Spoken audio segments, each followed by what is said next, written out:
Hey, we got our first guest here, Josh Smith. He is running for the chair of the Libertarian Party, big part of the LPMC and all this hubble-lub, the energy, the presence, man. I'll tell you what, we've been talking for a while now trying to get you on, and I actually kind of just attacked him when he walked in the front door here. So thanks for taking like 10, 15 minutes to do this with us, man. And the ibuprofen's starting to kick in, so I'm ready. You know? Is that right? Nice fun night in here in Atlanta when you got in? Yeah, it's nice. I enjoy Atlanta. What'd you get into? I went out with Stephen Nikala, who's the region representative for Georgia and Florida and Tennessee, and we went and had a couple drinks and enjoyed Atlanta. Yeah. Went to sleep. a few but hours the ago. funny thing is at midnight, it was really only 9 o'clock my time because I just flew in from California, so it was perfect. Oh, yeah. I was going to say, whereabouts in California from? Right outside the San Francisco Bay Area. Okay. East right Bay. on. Yeah, absolutely. Really, really nice area out there these days. Yeah. And it's so cheap. Oh, you would hate to know what cost of living is down here. Maybe it's maybe a thing that we advertise. Hey, for the libertarians, cost of living here in the South. It's cheap. Oh, it's super cheap. You can live like a king. Also, like the northern Midwest as well. I was in North Dakota, and you can literally buy like 5 acres for $10,000 there. It's insane. Yeah, but you can't use it because it's all permafrost, right? Yeah, but you've got 5 acres. It's just yours that you can defend with a gun. I don't know. Yeah, That I was there. sounds Well, I was very there in the appealing. summer, and I kept telling Dalton Brown, he's the chair of the Libertarian Party in North Dakota. I kept telling him, I'm going to move here. It's so cheap and nice, and everyone's friendly. He's like, come back and visit in the winter and tell me if you want to live here. And now I'm watching them all on Facebook working outside in like negative 20-degree weather. I'm like, nah, that's not the scene. I'm all right. So you've got a debate here later today. Looking forward to it. I don't think it's really a debate. Is it? It's like it's a he's panel. on the Liberty. Oh, it's just a panel. Yeah. Oh, Yeah, okay. I don't think that any other chair candidates were coming except for Joe Bishop Hitchman now, who announced yesterday. Oh yeah, no, that's just the presidential debate. That's what that. Yeah, Sorry, I'm not running for president. Man, I've been I hate up myself, since but I like don't hate myself that much. Yeah, 3 a.m. I need more caffeine. How's the trail treating you so far? I mean, you've It's been the beginning, really. I mean, so North Dakota had their convention early, so it was like 3 months ago. Yeah. This is my first of the tour. yeah, and you've got a busy schedule throughout the spring I think here. we have 10 conventions booked currently, and the goal is to make it to 14 at least, Yeah. which is actually a lot less than when I ran in 2018.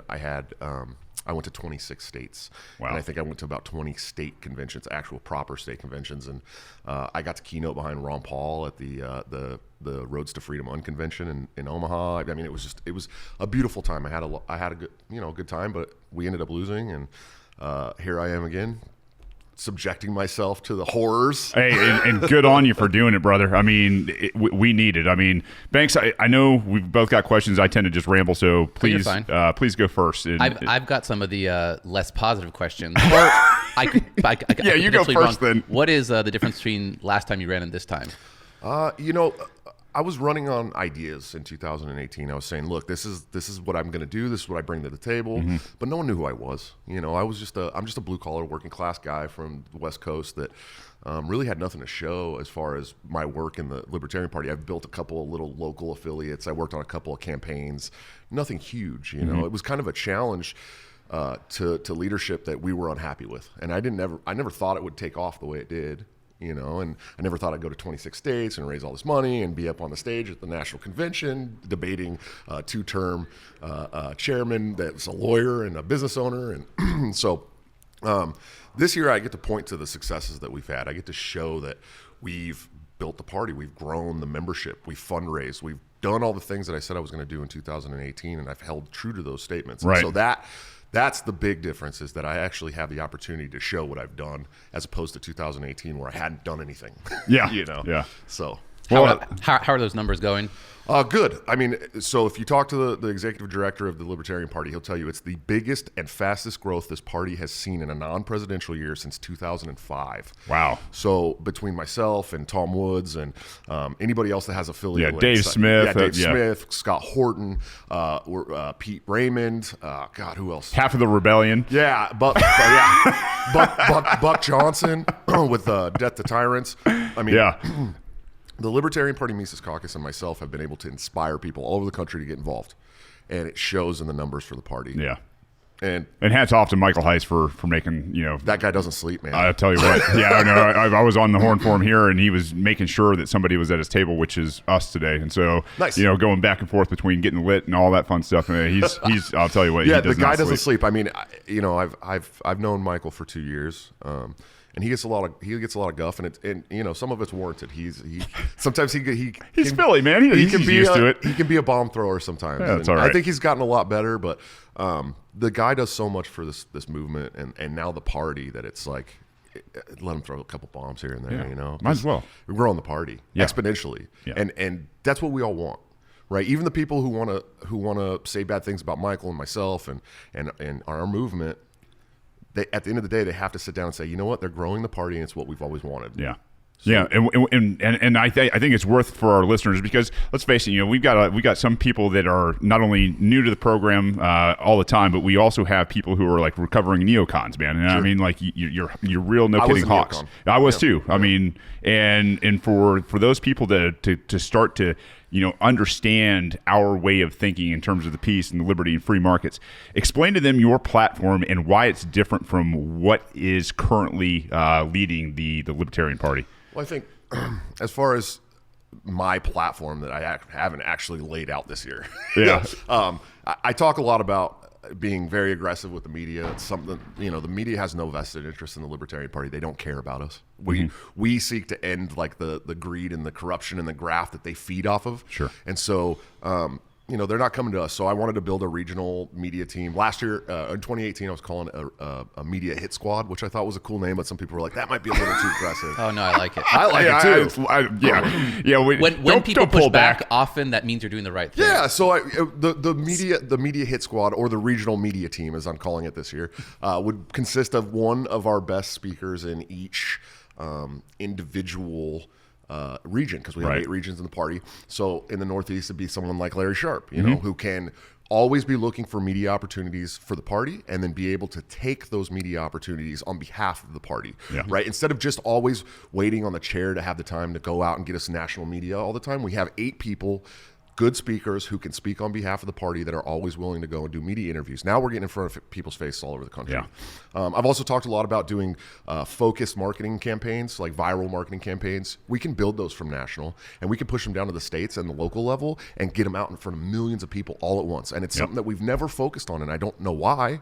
When the Republicans did the walk away media campaign, marketing campaign, they got millions of new people. It was buku, man. It was insane. And there's no reason why the Libertarian Party can't do something like that, especially if we're going to have focused messaging goals and stick to those things that we should be talking about, like the anti-war sentiment, the war on drugs, the Federal Reserve. And these are the things that we should be talking about. That's what sets us apart from the two old parties, is that we are anti-war. We are anti the war on drugs. We are anti-Fed. And these other parties, they're not like that, right? Yeah. So there's 61% of the population out there in this country that are done with the two old parties. They didn't vote in 2016 for a presidential candidate because they don't care anymore. They're jaded. They think that every time they vote, they get John McCain, right? And they're not wrong. They're not. I mean, they get more war, more debt, less liberty all the time. It's just a never-ending cycle. So they've opted out. They've quit. So if we give them a viable solution to their fears, their problems, we can become that party that sweeps up all those people and gets them involved. And we're showing that we can do that now. Yeah. We just need to do it on a bigger scale. So I think those marketing campaigns, aggressive media, better fundraising. That's the tough part, isn't it? But that also comes with membership growth and membership recruitment. And that's something that I've proved I'm great at. Yeah. I'm the number one fundraiser and membership recruiter on the LNC right now. That's awesome. So that's what we got to do. We got to build the party, and we can't just sit around and argue all day long. It's not getting anything accomplished. Yeah, I totally respect that, man. Banks, next question there. So how has your relationship with Sarwark changed or not changed at all? Caddy. Passive aggressive. A little bit. Any change on like the national level that you've seen that you might take credit for? So it's funny because a lot of the stuff I talked about in 2018, you can see Nick and the LNC working on. So it was a good voice to bring to the table. And, I've worked pretty well with Nick. And aside from the passive aggressiveness that we give to each other constantly, we've worked pretty well together. And Nick's done some really great things. Nick gets a lot of guff, and a lot of it's warranted. Oh, I agree. But he does a lot of good things too, and he's taught me a lot. I mean, I've learned a ton, just from watching what Nick does for the last 2 years. What not to do, or what to do and what not to do. I mean, if you just contrast that to the free market, this is a good thing for there to be competition. And, and if somebody's been there forever, and Nick talks about that, he talks about, like, I've been doing this since I was a little kid because my dad was involved. Right. Then maybe he just needed more competition to start doing good things. He's done some great things, but he still has really bad habits. And what are the worst habits? The constant flame wars with big name libertarians is probably the worst one. I think that's what got you a lot of your support was attacking the Ron Paul faction of the libertarians, which is out insane. And to be able to bring in those guys, and say, hey, listen, these guys, when we look to our history and we look at guys like Ron Paul and go, dude, these guys are very similar to Ron Paul. I think the ability for the LPMC to bring all of those guys in instead of ostracizing them, which was really weird. I mean, it was a weird period. I was this close in, I think, 2012 to coming over to the Libertarian side of things, or not 2012, 2014, and I was just like, dude, what are we doing? Yeah, we're reigniting the re-levolution, right? That's what we're doing right now. It's the Revolution 2.0. It is. And we're bringing all those Ron Paul fans, supporters, campaign team members, they're all jaded. They're all marooned on a political island. Yeah. Because the Republicans no longer serve their needs. They're no longer the party of small government, ending the Fed, or anti-war. I mean, they never were really. They'll say they are on a grand scale, but they're not. The Libertarian Party is the only one, and so we're making space for those people. That's what we're doing. That's what the LPMC is doing. That's what I've been doing. We're making space for those people because at some point, that faction of libertarianism in this country is going to be the biggest faction of libertarianism in the party. So you don't care. I'm just going to finish on one thing. Yeah. You don't care that Ron Paul used to be a Republican. That doesn't matter to you as long as the ideas are correct. The ideas are great, and I've always said that for me it's principle over party, right? Mm-hmm. I care about this party, and I'm going to be the chair of this party, and I'm going to bring that principle to the party all the time. But at the end of the day, it's got to be about the principles. It's got to be about the policy that we can create. And Ron Paul had an opportunity to create libertarian policy, argue for libertarian principles on the national stage. He was the one that sat there and told the entire world during the Republican debate that we're creating terrorists. Yeah. No one had ever done that before. And he looked Giuliani in the eye and said, have you ever heard of blowback?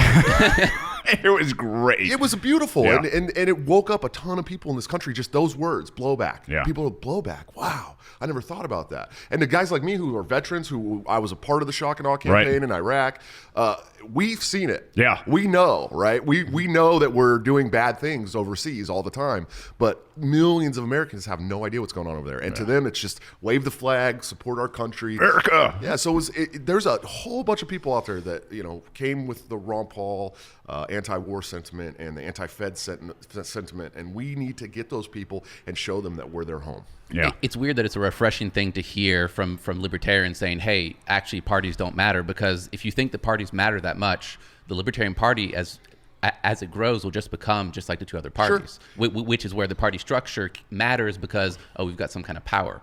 And I think the only power we have, because if we do that, then we get away from it. The only power we have is to be like, well, the ideas matter, and you can't kill ideas. That's the whole point of ideas. Well, I think we've been trending towards being more like the two old parties for the last decade. Yeah, between Bob Barr and the two Gary Johnsons. I think Gary Johnson did great in 2012. 2016 was a completely different story. We had Bill Weld. We were starting to look more like the two old parties. Leadership was trying to their messaging was not really on point. Well, that's me being nice. Well, not only not on point, but I think when we had Dave Smith kind of expose. It was one of those things where you just said, "Oh man, no! Just because they're a part of the party doesn't mean if they're not holding the principle, they're gone." And I think this opportunity to kind of set that straight, I think you're going to be successful. I really do. I really hope so. And I think to right the boat there, I hate to use cliches like that, but to be able to do that, I think is a strong measurement in terms of where this party will go and what it will become. Because a party that can right itself like this, it doesn't happen very often in history. Usually you just keep going off the deep end and it falls flat and it dies. We become like the two old parties. And the problem is that the members of the two old parties are already members of the old parties. Yeah. They're not gonna leave their nice big old Fluffy, party yeah. for another party that's just like their party, that's much smaller, that doesn't really have a ton of success to point to, that doesn't really raise a lot of money, and the 61% of the population that's completely jaded on the two old parties sure as hell is not going to go and join a third party that's just like the two old parties. We have to set ourselves apart. We have to be different. That's the most important thing. We have to show that we are, because the Libertarian Party is basically the antithesis to party politics. I mean, that's what we exist for, and so we have to be that. And otherwise, we're failing if we're not. Yeah. Two-part question. Who are your favorite national and then your favorite local candidates right now that you found? Oh, national candidates. Man, I don't know. You got a favorite presidential? I like several of the presidential candidates. Yeah. I get one vote at the national convention, just like all the other delegates, and I'll probably Sorry to make you squirm, man. I'll probably cast that vote for the presidential candidate that I think is going to be the best, torchbearer for libertarian principles. You can, I'm sure you can deduce who I might support. Yeah. There's lots of winks going on. People. Yeah, They can't see anything. But no, there's several candidates that I really enjoy at the national level.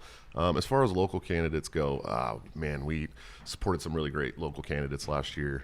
I really like Jennifer Flowers from Ohio. She was great. We supported her through the LPMC, and we're able to give her money that she otherwise wouldn't have been able to receive. Yeah.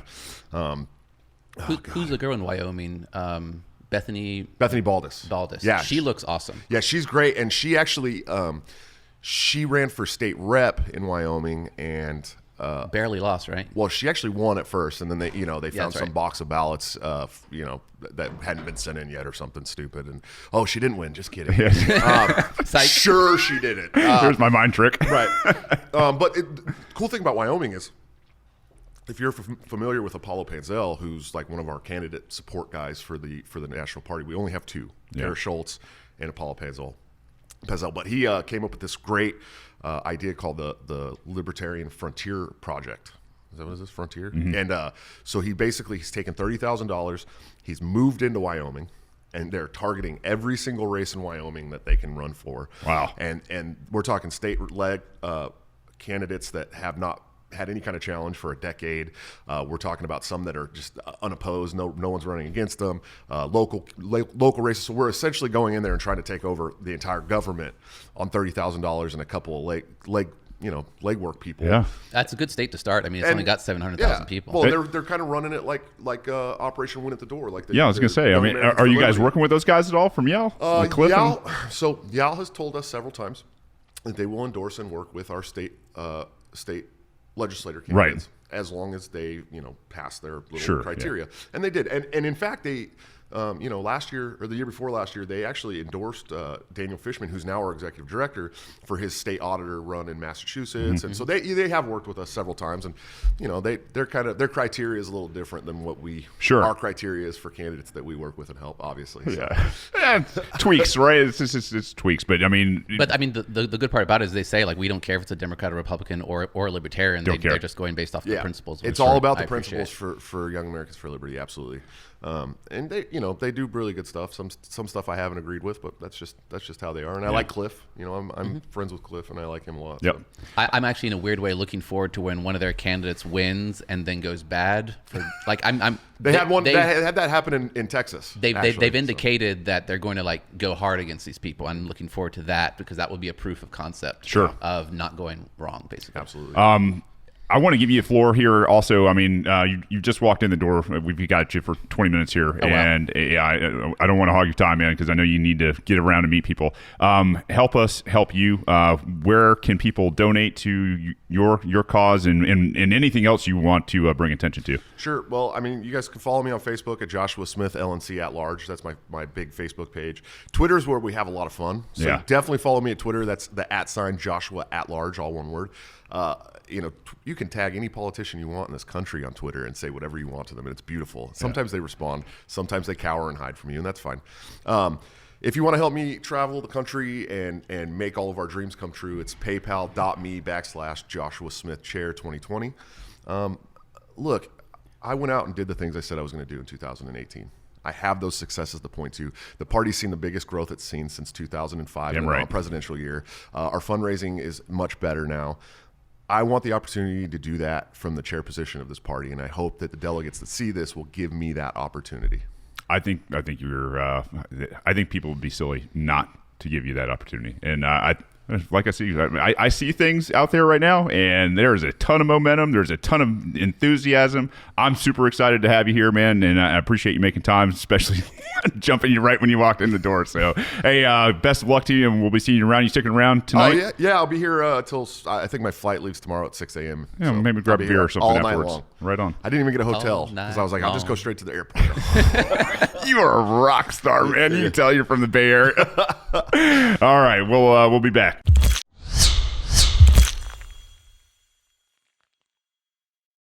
We're back. We have Ryan Graham, the head returning guest. Yeah, returning guest. Welcome back to the Rebellion, sir.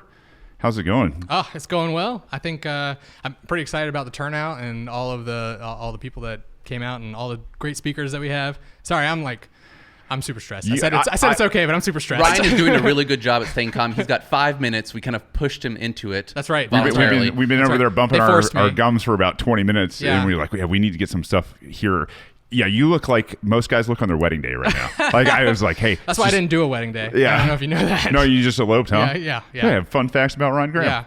He's an eloper. We were married at the in the office upstairs at Cool Beans Coffee in Marietta. Dude, by the master roaster. I am so envious of that. I tried to get my wife to run off and get hitched, and she's like, no, we got to do this Catholic thing. It took me a year to get married to her. Yeah. And then we quit. Yeah. We were in bed one day, and we were just like, so we should probably where that story needs to stop. Yeah. No, I'm kidding. Yeah. But hey, no, you've done a spectacular job. You got tons of people here. You know, you've got Josh Smith and God, I'm trying to remember the other guy who's running for the chair. Bell. Yeah. Joe Hinchman. Yes. Yeah. And then, you got quite a few presidential candidates as well. Yeah. Plus, well, we're doing a presidential debate, so you know.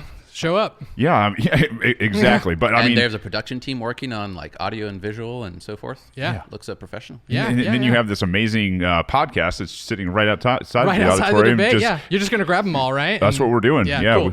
As much as you're good, man. As much as we can. But no, hats off to you for putting this on. This is your last hurrah, I guess, as the chair for Atlanta. Is that correct? Well, I'm the chair of Georgia. Yeah. Well, it's my last hurrah for Atlanta. Yeah. I'm going to be done after this, so we're gonna vote on new people, and if it fails, it fails, and we'll just restart another one, and that'll be fine. Right on. So, but I'm the chair of Georgia for another year, and I'm undecided. We'll see where I'm at. Okay. We'll see where I'm at in a year if I can do another two. How you feeling about the party in general? I mean, do you feel some momentum, some energy growing right now? Always this kind of event, right? Like invigorates everybody. So what my goal is to get everybody invigorated after this, and then have things for them to do, so that they stay attracted and stay in. Because a presidential year is the time to grab people and get them engaged. Yeah. And I think we've done a really poor job in the past of people sign up for lots of lists, and then no one ever calls them to do anything. Mm-hmm. I got so much stuff for people to do. You got lists, huh? So yeah, might need some of those soon. Yeah.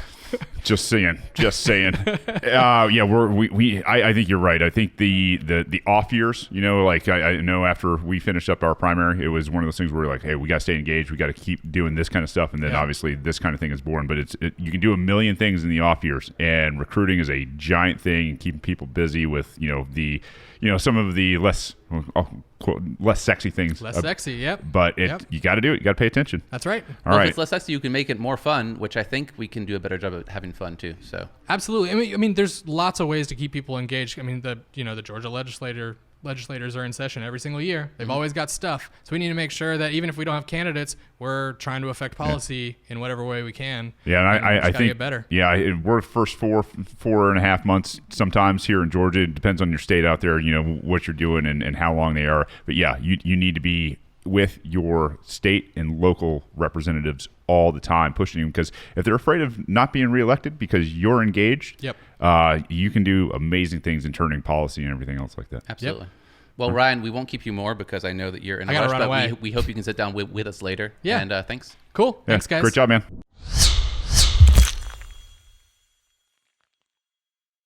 Welcome back to the Rebellion. We are still here at the Georgia Libertarian Convention.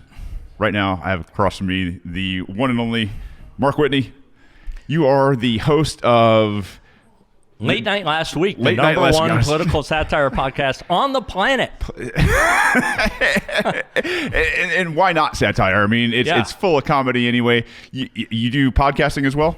Yeah, I did. I started Late Night Last Week in January of 2016. And originally, it was just going to be sort of a recap of the previous week's late night monologues. Which I thought that right there is a good idea for a show. And it'd be easy for people to find it because you can seed the fields in the web pages with the names of the hosts. Yeah. So you've got a way for people to find you. So that's there. But then as time went on, I found myself disagreeing with the hosts a lot. So what I would do is each week, an official narrative would fall out of what the late night hosts were talking about. Okay.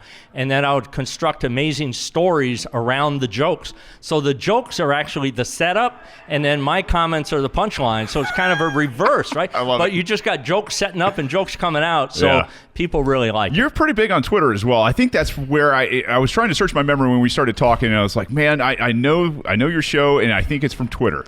Late Night Last Week is everywhere. It was an instant hit. Yeah. But then it just got like crazy, like millions of listens, right? Yeah. And we were talking earlier about radio. So I have the experience. So I'm 60 years old, and I know what you're thinking. Don't look at a day over 60. That's a good looking man there. God. Looks like he's 30. And what's he doing here with all this energy? And so one of my first jobs out of high school, I was a disc jockey at a little radio station in Middlebury, Vermont. Okay. So the guy, Mark Brady, owned this station, right? So what he needed to do to have an AM station is he had to have access to a piece of swampland for the AM transmitter, right? And then he had to have access to a ski area for the FM transmitter. Uh-huh. And they had to have engineers to take snowmobiles up there when it's 20 below zero to fix the thing when it breaks. Jeez. So for all of that, you would maybe get a 10-mile radius of a staticky signal, right? And then he would sell commercials 30 seconds for $5, sometimes $1 a holler, they call it, late at night. And that was a business model. But now, any idiot with a microphone and $500... Proof right here. There you go. I qualify as any idiot, and you probably do as well. I was going to ask you what you like about podcasting, but there it is. I would take offense. I'm not just any idiot, okay? I'm not just any idiot. Mark Whitney, damn it. God right.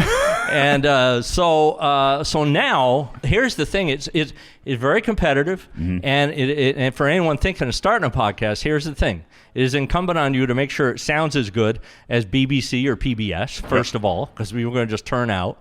And it is incumbent on you to learn how to tell a good story. That's right. If you can learn how to tell a good story, well, people will. If you're going to just sit there and go, so I got a lot of comedians just sit around and talk about being comedians, right? And It's boring as hell. if you got time to sit around and talk about being a comedian, you're not much of a comedian, let's just say, because you're not busy, you're not working. Yeah. Right? And I think people are done hearing about how fascinating it is to be a comedian. I want to get a little bit of your backstory. I mean, you want to run for president? That's crazy. I mean, you're here, seeking the presidential nomination for the LP, right? I mean, absolutely. Yeah. So, absolutely. How did you come to libertarianism? Well, the first time I heard the word libertarian was 1982. Wow. I'm working TV in Boston on the third floor with a young Bill O'Reilly who was a douchebag then. And at a Even young worse age, now. he was a douchebag. And knew what he wanted to do with his life, be a douchebag. Yeah. And that was on the third floor of TV. Fifth floor was an iconic leading talk radio station in the country, WRKO, 680 AM. And I kid you not, 9 hours a day of libertarian programming in Boston. Right? 9 hours. Gene Burns did 3 hours. Jerry Williams was a social libertarian hardcore. He got the first seatbelt law in the country repealed in Massachusetts. Nice. And then David Brudnoy, who worked also on the TV side. So Gene Burns is the first time I heard the word libertarian. And Gene Burns had a booming voice, and he ran for the LP presidential nomination in 1984. So 3 hours a day, just like Rush Limbaugh, Gene did this program. Except every day was a 3-hour answer to the same question. And the question was, what is the nature and role of government in a free society? That was the question every day for 3 hours. And at the end, he ended his show the same way I now end my podcast, the Gene Burns program, brought to you by a grant from the First Amendment to the United States Constitution. Every day. And I thought, good for you. So we became good friends. Gene was a big influence on me. And the number one talk radio show guest throughout this nation in the 80s and early 90s, mostly the 80s, a guy named Irwin Schiff. You ever heard of Irwin Schiff? Big tax protester. So libertarians know that the IRS got a big, thick book that tells you that you should pay your taxes. One book. Irwin wrote 8 saying that you shouldn't. And That's great. yeah. So I never met Irwin at that time. Never met him at that time, but I heard him on the radio, and he said I didn't have to pay my taxes. I'm 22, and I said, well, that's great. I had an advertising agency that I started when I was 23, and so for the first couple of years, I didn't pay my taxes. And when I was 25, I became a father, and I said, I got to get my shit together. This isn't right. So when I was 20, I think I was 26, 27, I'm living in Vermont, which is where I grew up. Little town, 200 people in Vermont, 199 when I left, right? They had to change the sign. And my mom was the only vote for McGovern that year in 1972. She had a bumper sticker that said, don't blame me, I voted for McGovern. Yeah. And everyone else voted for him. So anyway, I was 26, 27. Ben and Jerry, this is Vermont, right? Maple syrup, Ben and Jerry. Ben and Jerry went public, and they gave Vermonters the opportunity to buy stock for a full year before anyone else did. And at the same time, they announced they were going to franchise. And so, I'm not the brightest bulb in the box. I just saw that, and I just said, I'm going to hitch my wagon to that. So I borrowed against the house, and I went out, and I said to banks, I want to borrow $1 million. And they're like, well, we can give you $15 million. This is 1988. All the little banks were for sale. And I learned one of the things Donald Trump talks about, the more money you ask for, the easier it is to get. So I was a predatory borrower, and they were predatory lenders, and that never ends well. And on the merits, the first 85 of 100 Ben & Jerry's franchisees went bankrupt. Wow. And I was one of those. I grew faster than anybody. I had the franchise rights to New Hampshire.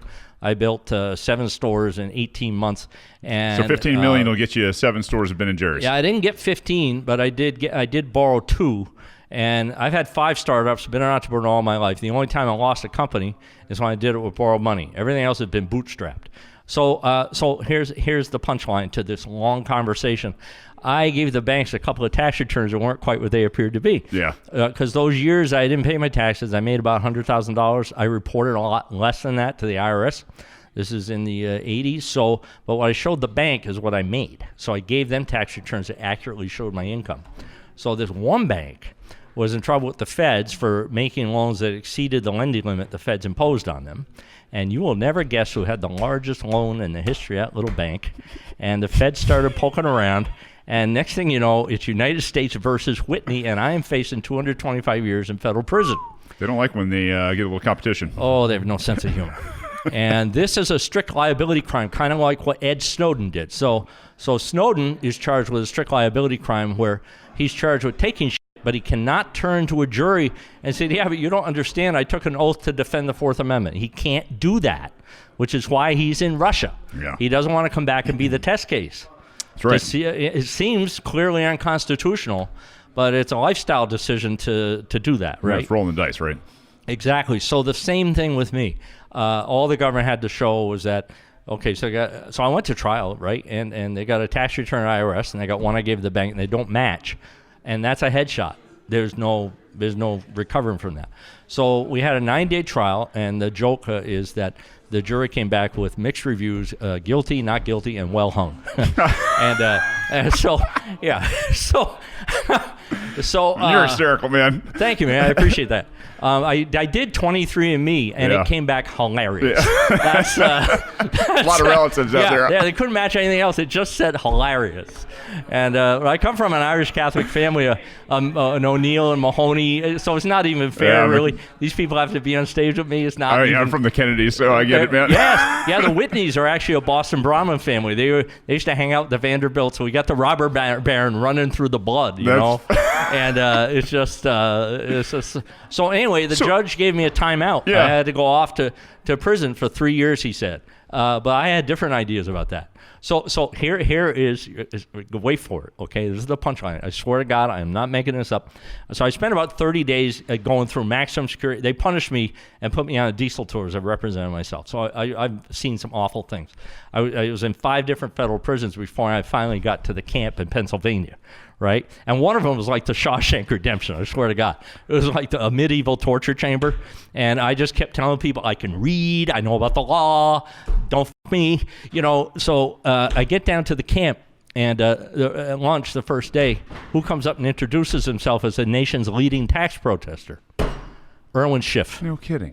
Irwin Schiff. And I said, Irwin, you realize why we're having this conversation? He says, I'm the nation's leading authority on the income tax. And I'm like, this is your second conviction, dude, and I've known of you for 10 years. In fact, I took your advice. So Irwin and I became great friends. But here's the other punchline on all of this. Irwin Schiff's greatest accomplishment, and this is relevant to today, his greatest accomplishment had nothing to do with taxes.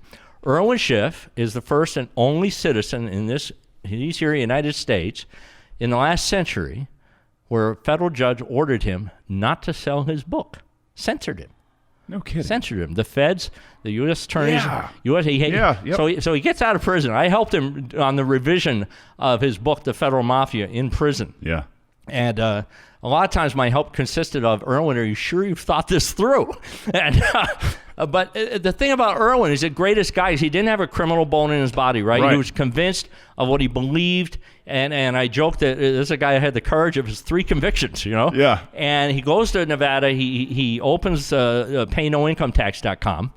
That's never a good idea. Boy. And then he goes out and does the seminars telling people not to pay their taxes. So the government gets a court order and says, you can't sell your book here in these United States. And I say that's a great accomplishment because when you think about all of the abhorrent opinions people have expressed in writing, and here you got like the Academy Award for authors, the feds went down and got a judge to order you not to say that shit anymore. That's crazy. Right? Wow. So he's censored. And what that has to do with today, and one of the reasons I jumped into this race trying to show people a real president as opposed to a placeholder, is that I'm an algorithm salesman. I have a company called thelaw.net, and I sell legal research software to lawyers. So I became such a good litigator, such a vicious litigator, that I convinced Justice Stephen Breyer, to declare my prison term unconstitutional, order my immediate release. So it was just 452 days in prison, typewriter, high school education, and I turned myself into according to NewYorkTheater.com, I am the foremost amateur attorney in the history of the United States. That's amazing. And I'll take that. I'll take that. Right. So I beat the Department of Justice 3 times on appeal in my case. And when I got out, I wanted to ghostwrite briefs supervised by criminal defense attorneys like F. Lee Bailey. You ever heard of him? Yeah. So when I show up at the probation office, condition number 1 says you got to work full time to support your family. Condition number 2 says you got to tell employers you just got out of jail. That doesn't really work. No. So of course I'm going to start a business, and I tell the probation officer I am going to be working on behalf of criminal defendants in your district that you're trying to lock up, and I'm going to try to keep them from going to prison. That's what I'm going to be doing for a living. And he says, I forbid you to do that. And I said, well, you can suck my because that's what I'm going to be doing. And so I had a plan because I knew they were going to say this, right? I knew they were going to say it. So I was ready for them. You remember Muhammad Ali used to do the rope-a-dope on Joe Frazier? Yep. So he did the rope-a-dope. So he said, I will violate you. And I said, well, I've been to prison. I've already been violated, the joke is 700 days, 5 federal prisons, 1 conjugal visit. That's from the guy in the next cell. So I'm glad you can sit here and laugh about it, man. It's great. Well, it was 30 years ago. Years ago, and I've had an amazing life since. Yeah. And if there were some things I needed to learn in my 20s, I wasn't the humble person that I am now, and I had some things I needed to learn in order to be a good father, in order to model intelligent citizenship for my kids. So the rope-a-dope was I had to sue probation in order to get permission from a federal judge to do this completely legal business I had, this consulting business. And but if I was going to file the suit, it'd take me a year and a half to get into court. And I need money now. My family's on welfare. Yeah. And I got 2 little kids, 4 and 7. My wife, I've known since the 6th grade. She sticks with me. Wow. You know, she knows that I've got some shit going on here, and it's all going to be good. And so what I do is I refuse to give them my financial information, as I am clearly required to do. And now I know what they're going to do. They're going to violate me, and they're going to sue me, and now we're going to be in court. So I had a 100-page brief ready to go. And so about a week later, the marshal comes, and he serves me, with the papers that I'm going to be violated. I might face another year in prison. And then 30 days later, there's a hearing. So we get into court. It's me. And then 2 U.S. attorneys, 2 FBI agents, the chief probation officer, and my probation officer on the other side. Jeez. And so the way that hearing ended was the judge told them to leave me alone, and he told me to give them my financial information, and that's what we both did. They left me alone. The rest of the time, I gave them my financial information. But here's the ironic part. Years ago, a federal prisoner brought a lawsuit in federal court and said, prisoners have a right to access the courts under the First Amendment, but we don't have any legal materials. And the Supreme Court agreed. They wrote Bounds versus Smith and said, yes, you are correct. If you're going to have a right to access the courts, it must be meaningful. So every prison from now on will have a law library. That's what's going to happen. And so as a result of that, prison, as it turns out, is a great place to practice law because everybody has legal problems. That's right. Golly, Right? what an incredible story. And the exception to the illegal practice of law is that prisoners can help each other. Yeah. Right? Yeah. And so I got the job as the law clerk, and the way you get that job is you tell them you can't read. You just lie to them, right? You just tell a bunch of lies. You've never been in a law library. You're not very good at reading. And they go, God, we're going to put you in charge of the law library. You're going to be perfect law clerk because we don't want any of you people to go. It's a federal prison like the Roach Motel. You get in, but it's very hard to get out. So we had lots of mobsters there. And so I became legend when I found this 3-paragraph Supreme Court case that said you could have as much contact with convicted felons as you want as long as you didn't associate. So associate means you're planning some little thing that's not really legal, right? Conspiracy. So I had mobster mistresses sending postal money orders to my dad because my family was on welfare. So my dad would bring me buy groceries, he'd make the car payment. And so I was making some money while I was in prison. But when I got out, they were telling me I couldn't make money. So I was actually happy to go back and make money there. Yeah. Right? Because once they there was a loophole in the law at the time because if they violated me and sent me back, they couldn't reimpose supervised release. Now they can. They plugged that loophole, but I was kind of like in a little window where they couldn't do that. So I was like, fine. I'll go back there and make a living for my family. Wow. And it was against Bureau of Prisons regulations, but it wasn't illegal. So if I got caught, what they would do is they put you in the hole, they put you in a prison, had razor wire, but it's not illegal what I was doing. And so I practiced. I would work on cases on the merits, and most of the people there did not have money.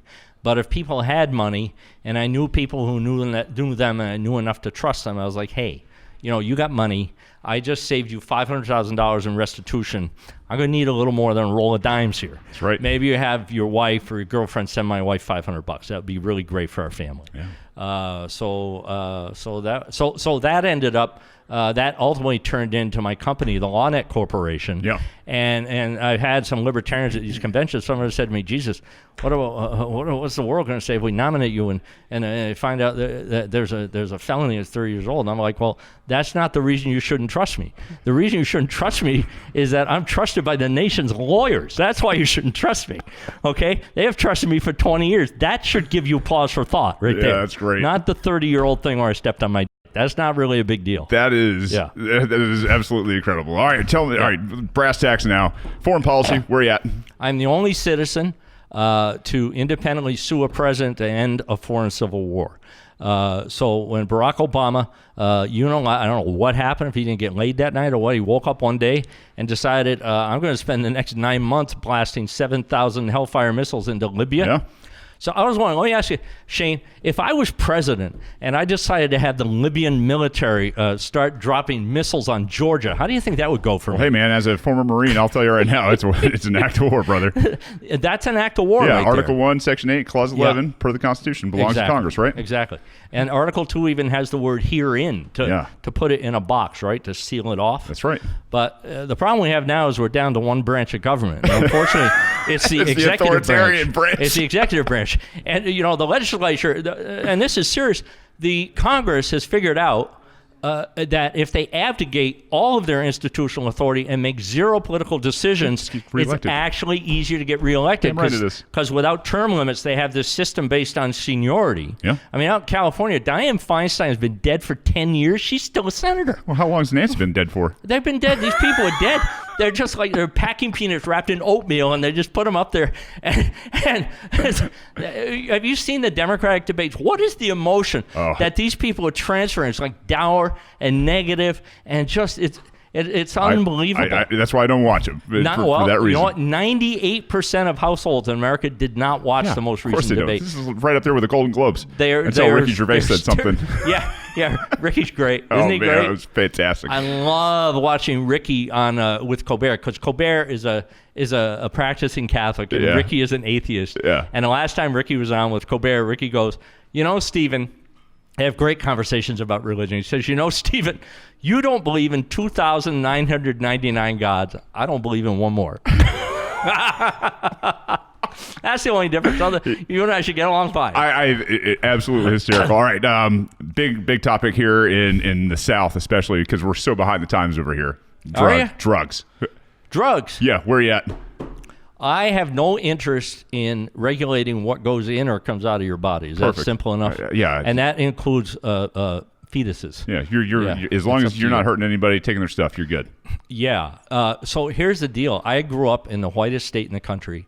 And when I got in trouble with the feds, I thought I had problems, right? Then I got to prison, and I had a chance to live with these young black men who got caught up in the war on drugs.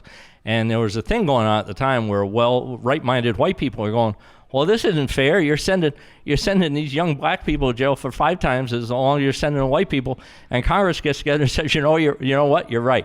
We're going to give more time to the white people. Make it fair. Yeah. Yeah, now it's fair. Yeah. Right? So whenever you go to them for something, wanting less, they come back with more. When are we going to learn? Yeah, they're not the answer. When are we going to learn? You want ever. less time? They come less time for the black people. They come back with more time for the white people. So be careful what you ask for. I talked about 2 of my major issues. What's a major issue for you outside of those 2? Oh, so the thing that got me into this, that really tipped the scale for me, and said I'm going to go out and model intelligent citizenship for my sons for a year. The thing that tipped the scale is I'm doing political satire on the internet, and a year and a half ago I'm sitting there and I'm watching the world's biggest tech companies just take a time out one day and gang up on Alex Jones. Yeah. And I just am peripherally aware of Alex.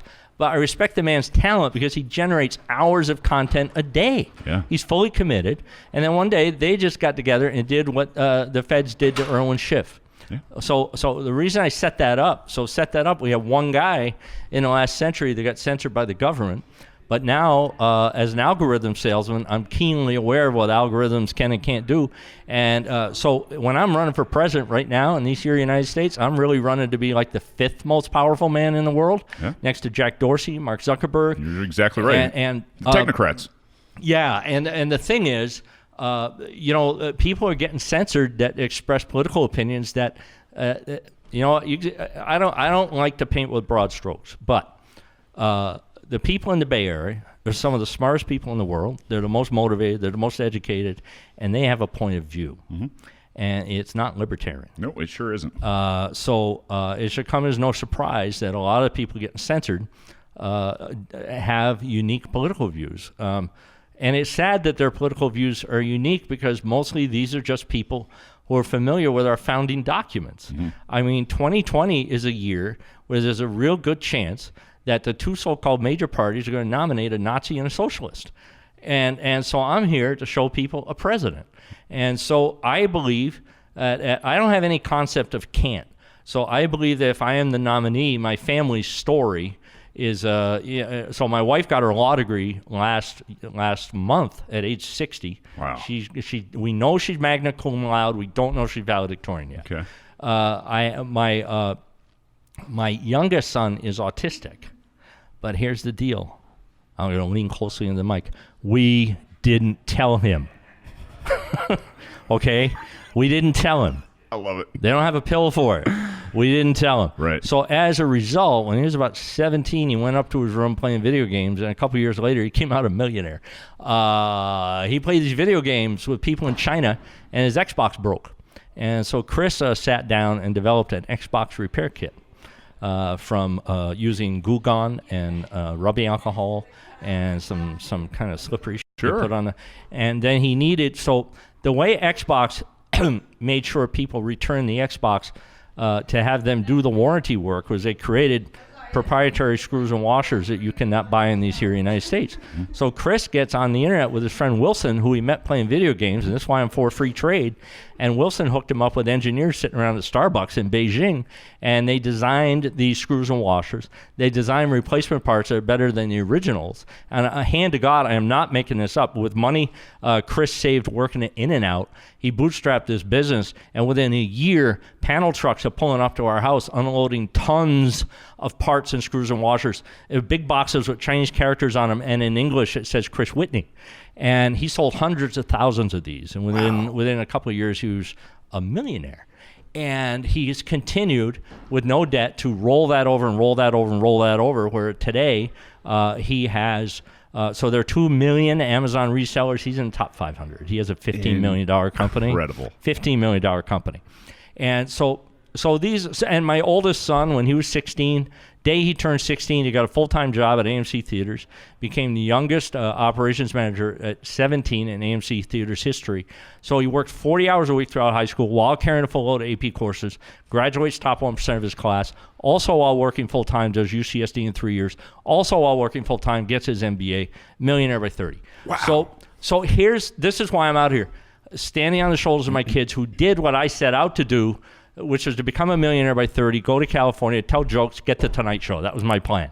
Yeah. So I didn't get to Tonight Show, but I did create a memoir called Fool for a Client. Go to markwhitney.com, click on memoir. You can watch it.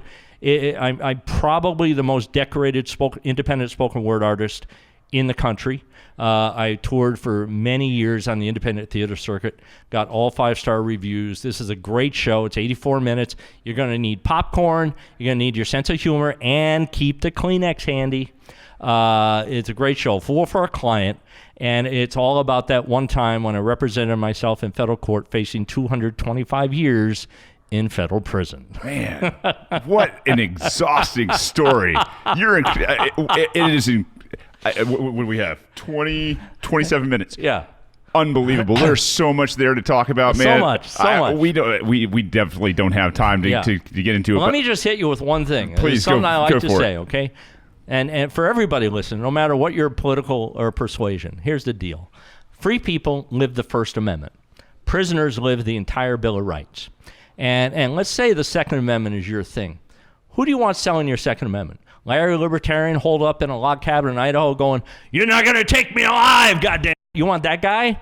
Or you want a guy who has a civil disability who represents 10 million people who cannot be near a firearm, right? Just because you have a generic felony conviction that's 30 years old. Nonsense. Right? Yeah. That's a good salesman for a Second Amendment. I want everyone who wants a gun to have a gun, because there's no universe in which we the people sat down and wrote a constitution and we're going to create an army and a navy with big guns and then in the same breath say, but we're not going to keep ours. That world doesn't exist. Incredible. Yeah, Virginia's about to prove it to everybody, aren't they? Yeah. Well, Mark, it has been an absolute honor and pleasure to get to know you a little bit here, man. I really would love to have you back on sometime. Let's do it. I do it remotely from my, I got a broadcast quality studio in San Diego. Fire up the cameras. Hysterical. I'm out there sometimes, man. I was stationed there for a while. Beautiful place. Where are you about Fashion Valley, north, south? I live about a mile back from the beach in Torrey Pines. Right on. It's a beautiful area. Best. Yeah. I go down there. My mobile office is Torrey Pines State Beach. I was going to say, you've been maybe touring too much. You're getting a little pale. Yeah. No, I know. I've been on the road for 2 weeks, so I fly back to San Diego tomorrow night. So So I got to get back there and get some videos up. People are going, where's your platform? I'm Godspeed. Well, I'll get this thing up and edit it as fast as I can. I'll get it over to you, and you can share it out there. Send me a link, and I will share it around for sure. Brother, you got anything else you want to plug before you want to get in there and MarkWhitney.com. MarkWhitney.com is where everything is. Support my campaign. I'm going to be on the road for 5 months, and a little money here and there doesn't hurt. Although I am the most well-financed libertarian running for president. Right. So I actually I don't have to sleep on couches or take buses or fly first class. You can advertise on my show. Yeah, there you go. There you go. Well, hey, Dan, thanks again for coming in and doing this. I appreciate it. Okay, Shane. All right, Great brother. deal. Great show. Welcome back to the Rebellion, guys. We are still here at the LP party here. LP party. LP convention. Jeez, Pete, I've got too much stuff going on. LP convention here in Georgia. We have Martin Cowen with us. You are running... Cowen. I'm sorry, Cowen. No worries. My bad. It's very common. Martin Cowen, you are running for U.S. Congress here in Georgia? In Georgia 13. In fact, this county where we are, Douglas County, is the only county that I have the entire county. I have parts of 5 other counties. Wow, that's a pretty big district, man. It is a big district. And we have Sam Robb. You are running for the presidential nomination. Yes, I am, sir. Welcome to the Rebellion, guys. Thank you. Thank you so much. Appreciate you guys coming on and talking. Sam, let's start with you, man. Real quick, foreign policy. What is wrong with our foreign policy now? Foreign policy is too interventionist. We are too dedicated to getting troops and military force overseas and accomplishing our aims that way. We should be focusing more on social and economic influences in this world. Okay. In terms of, I mean, are you of the mind that we've been absolutely just hoodwinked by the we'll call it the deep state, the alphabet soup, and everything else out there right now, basically since World War II and into getting into most of these. I think there's probably some element of the idea of the deep state. You've got people who are dedicated actors. They are interested in seeing their philosophies promulgated. They want to see their point of view made manifest in the world. Sure. For a lot of it, though, I think really you've just got people who are trying to do the right jobs, trying to do a job that they think is the right job, and they're doing it in a way that leads to unexpected or unanticipated consequences. You get that in any complicated system. Yeah. The way to deal with that is to simplify, to like I said, reduce our interventionist stance, to stop meddling in foreign affairs, and interact with other countries the way that you and I would interact. Mm-hmm. I don't come to your house and say, "Hey, man, you're using way too much toilet paper there. Yep. Let's go ahead and change that, or we're going to send a police officer over here." No, I talk to you and I convince you that maybe you need to be a little more caring about the environment. So that's how we should interact with other countries. Martin, same question. In terms of where we're at in the world right now in the foreign policy stage, tell me your thoughts. The biggest issue for me in the campaign is war. I despise war. I don't think we've had a war that was started without some kind of lie in the 20th century. With maybe I agree with you. Even World War I. I mean, if you know your history, it's a can of worms, but we don't need to go down. Yeah. Right. It's a big can of worms. The Lusitania, which they've just disclosed in the last year, was carrying arms. Definitely arms in the Lusitania. So that was a total big lie. And of course, the president at the time saying no war, no war, no war, and then immediately war, war, war. So I am really big on the war issue, and I'm very distressed that my constituents don't know that we're at war in 8 countries, that we have hundreds of thousands of troops deployed all across the world. And, we're just involved in war all the time. The Yemen war has been one that's really a great concern to me. There was very little attention paid back in August of 2018, I think, when they blew up the kids, the 40 children in the school bus. Yeah.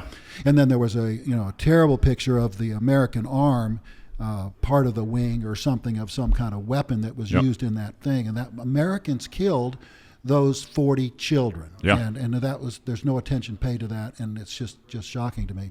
The other thing is that it's not merely war, the sanction regime.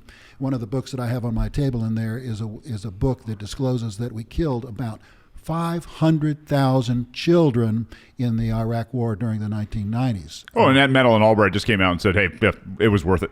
That's one of my quote unquote favorite tweets. I retweet that. I try to do it every single week.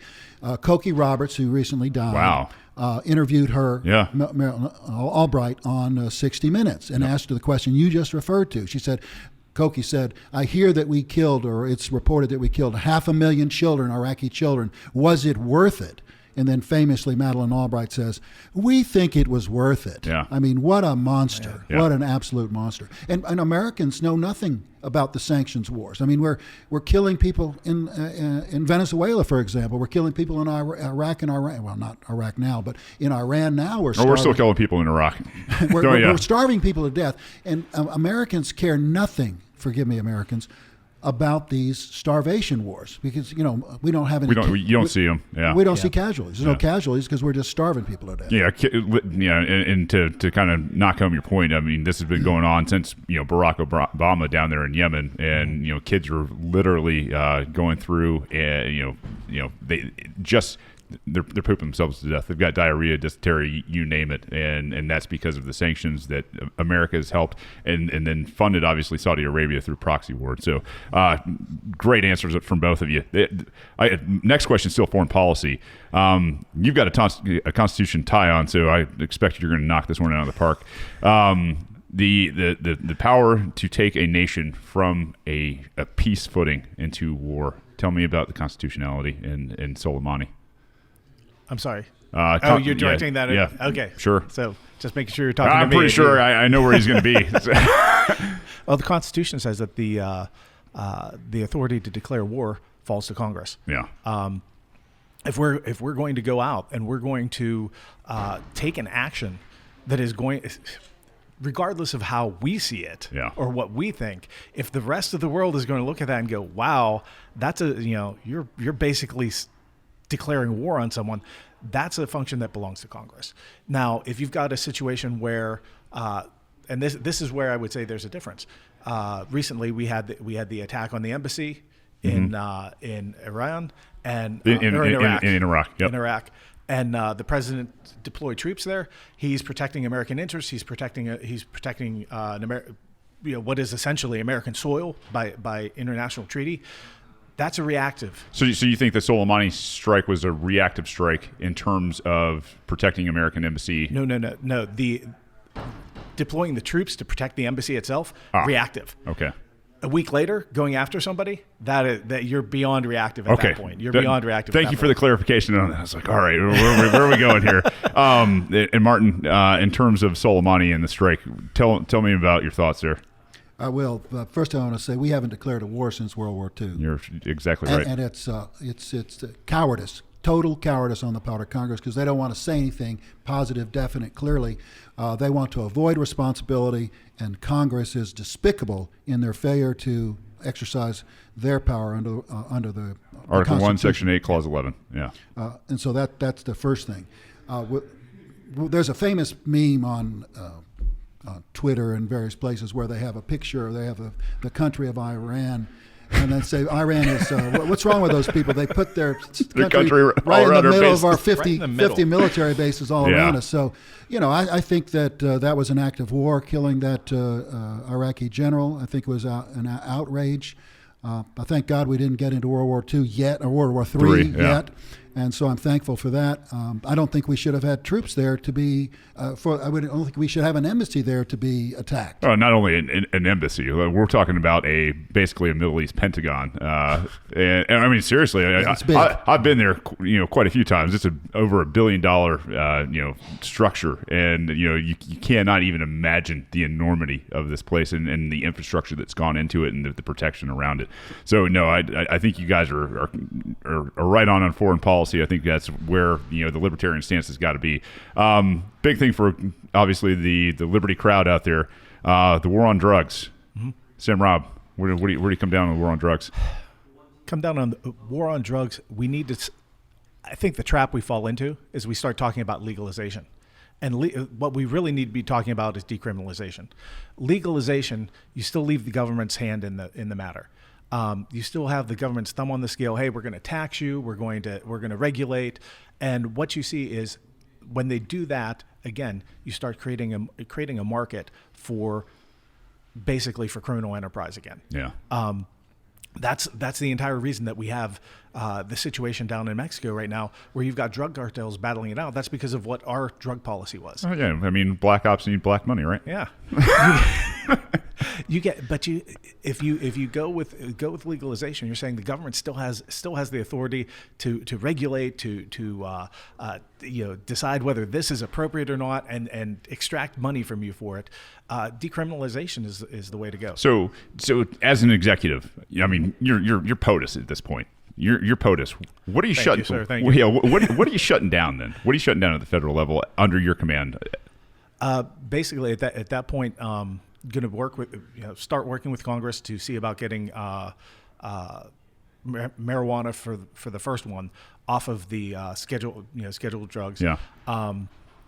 Start working with basically directing the man, mine's going. It's all right. All the law enforcement, federal law enforcement. There you go. So your ATF, your DEA, your DEA. Thank you. Yeah. That's the term I was looking for. Directing the DEA basically and saying, "Hey, this is the situation. No more.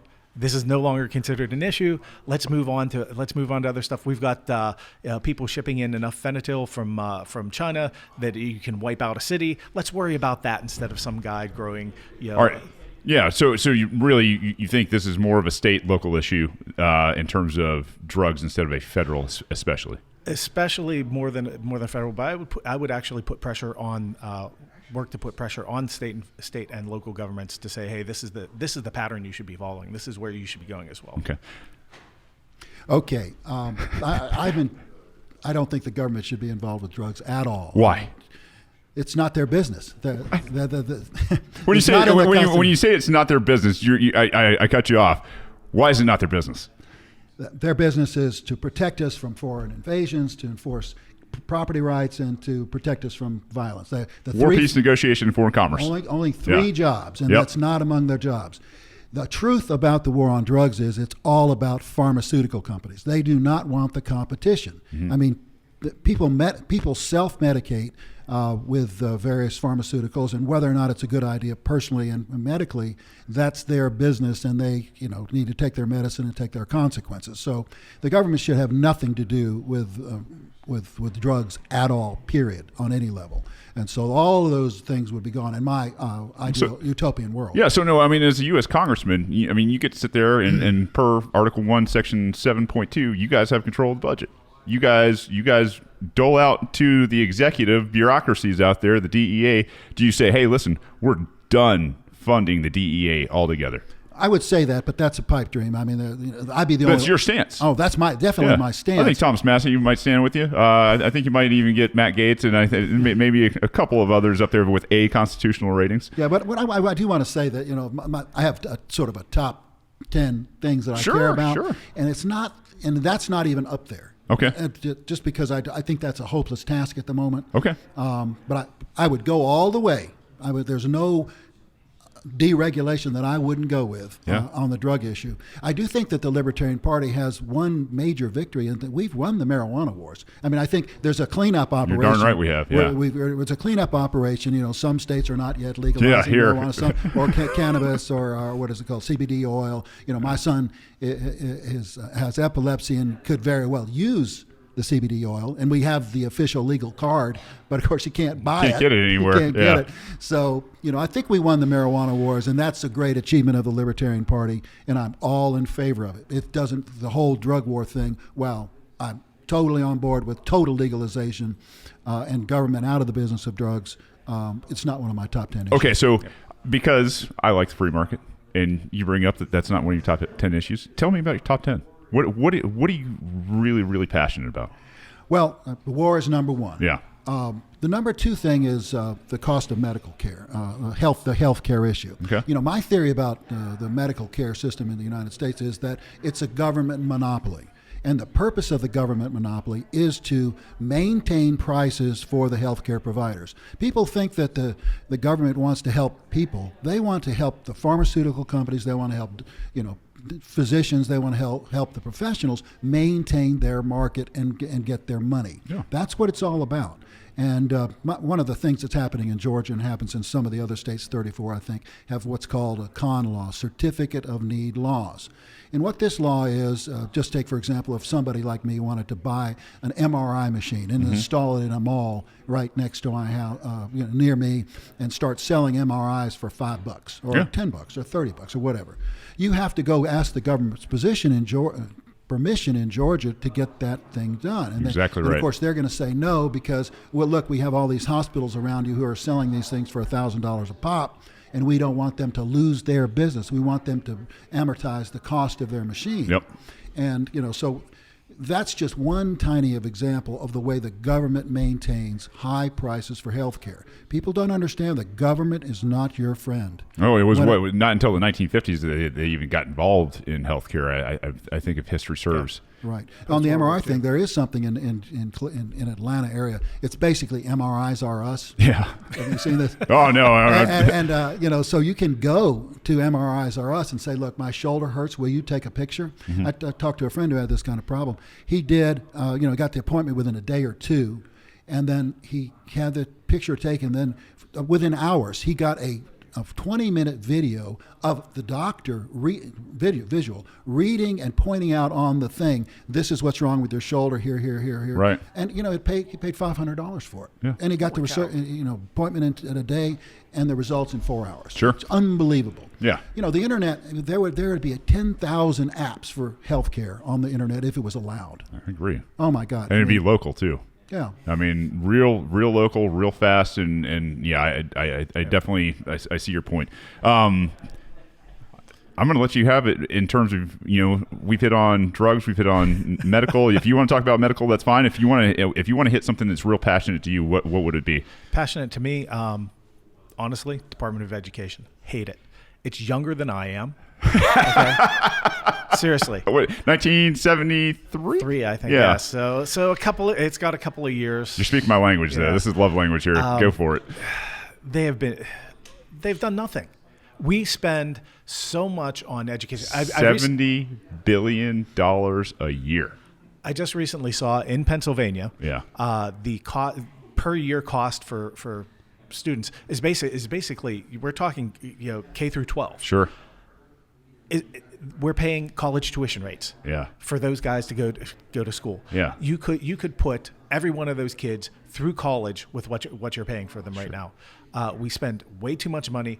We buy stupid stuff. We build new schools. We build new stadiums. We build counseling facilities for who knows what. And instead of teaching kids, that's not even getting into the whole when you're talking about education, that it's probably not the best way to be educating our kids. But the Department of Education is useless. It's accomplished the exact opposite of its stated intent, and it needs to go.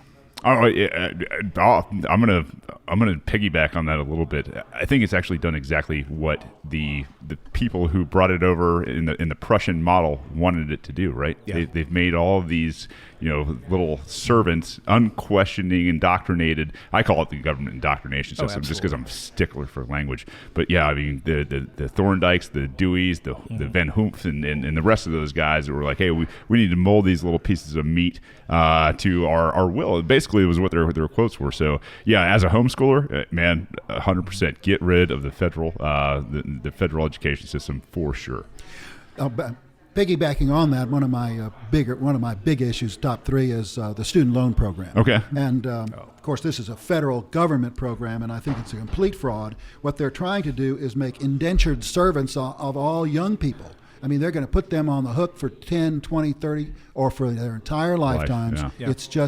It's just horrible. This is an issue which really is very important on the campaign. You don't have to do door to door as a libertarian, and that's a big issue, and I have a lot of traction with that one. Yeah. Now, I have a unique position, I think, on this. There's a lot of when Bernie wants to forgive all the debt, right? Yeah. And there's a bunch of different Just programs. shift it. Now, I'm a lawyer, and I don't believe in bankruptcy, but I do believe in this. That program is a fraud, and it committed fraud on tens of thousands of people who have ridiculous loans. Not all that case. What I propose is that the federal law which exists now, that federal student debts cannot be bankrupted. Yeah. If you change that, then you have a one-by-one adjudication. Somebody says, look, there was a fraud, I was mistreated, and I need to discharge this $200,000 debt in bankruptcy, and let it happen, just like a medical debt, just like a credit card debt. There's no reason to single it out, except that it's a government program that was designed to impoverish children and young adults, and indenture those students, and to help the lenders, although the private lenders are all out of it now. So my bankrupting of federal student, the allowing of bankruptcy of federal student loans on a case-by-case basis is my position. Unique, I think. Okay. I'm going to give you guys each one more subject. So 2 subjects. If you guys want to talk about the same one, you guys flip a coin. I don't care. Next most passionate subject. You got another one? Yeah. Right there, ready to go. Let's hear it. Yeah. Second Amendment. You're not going to get a single gun law out of me. I would repeal all gun laws. I'm very. Would you just say absolutely that every gun law and policy is absolute tyranny? Absolute tyranny. Okay. I'm totally opposed to the gun laws. What I would like to see is just a constitutional carry everywhere, and I think that I would modify law that says, look, you believe in private property. So if you want to say, look, nobody can bring a gun on my private property, but I would flip the liability laws that says if you deny the right to carry on someone's private property, and if the terrorist comes in there and shoots you, then you can sue the property owner for having denied you the right to carry and the right to defend yourself. Yeah. So, I'm a member of the NRA, I'm a member of the Georgia, I'm a member of many of these groups that are defending Second Amendment rights, and so that's a really big issue, and that plays well in my district too. Cool. Okay, I'm going to state right now that I'm developing a little bit of a man crush. It's going to happen a lot around here. I'm telling you right now. And you kind of stole my thunder there, because that would have been Second Amendment is my second priority. So I'm going to say, okay, we've managed to get rid of the Department of Education. We've managed to abolish the ATF. And what's the next thing on the plate?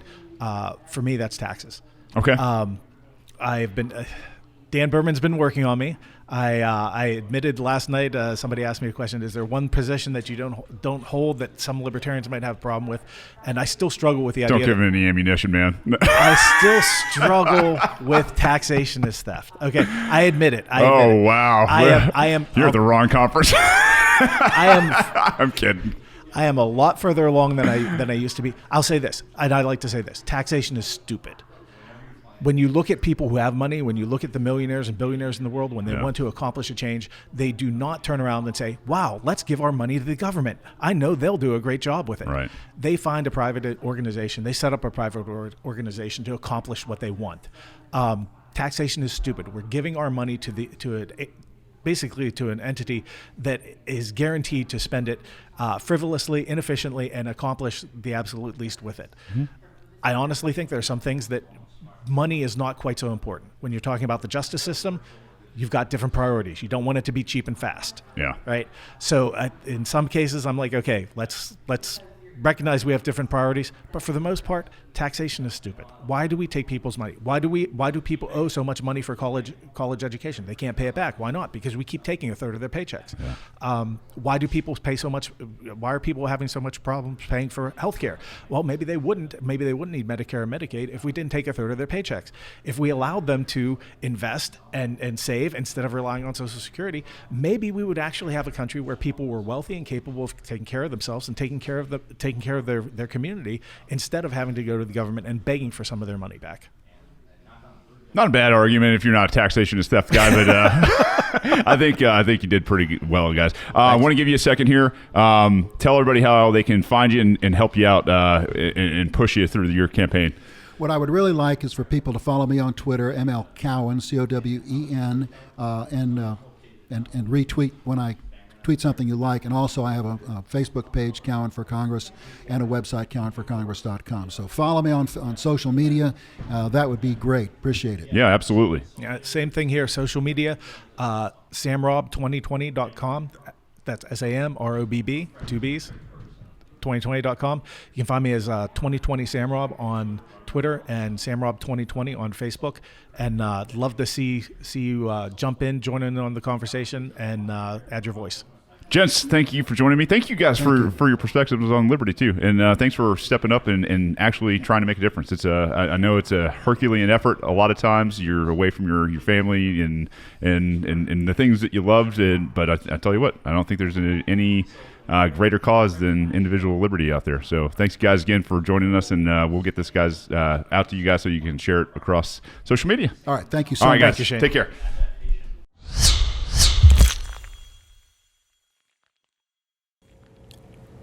Ladies and gents, thanks for tuning in again. We really, really appreciate it. I hope you found this extremely entertaining, as I did when we got to sit down with these guys and talk. But you can go out there. We need all the help we can get. You can go to patreon.com/rebellionpod. Support the podcast. We are growing. We could definitely use a little help out there monetarily to reach more and more people. Start a marketing campaign. We would truly appreciate that. If you don't have a whole lot of money to rub together, please feel free. We need all the reviews we can get. 5 stars out there bumps us to the top of the algorithms, helps us to reach more and more people. And we can't thank you guys for all that you've done so far. If you do one, we'll read it here on the air on the Rebellion. Outside of that, go out there and find us on social media. I mean, we are everywhere. Like, smash, subscribe, just smash all the buttons. We are picking up more and more followers, guys, thanks to you, and I would be remiss if I didn't say thank you guys all so much for helping us grow. You guys have just been absolutely amazing, and we've got some more shows for you. We got more interviews coming up. We got, I think, all next week, both Monday and Friday, with some guests like Adam Kokesh that you guys are going to absolutely love. So until next time, this has been The Rebellion, your place for peace, liberty, and free markets. We love you. We need you. Peace.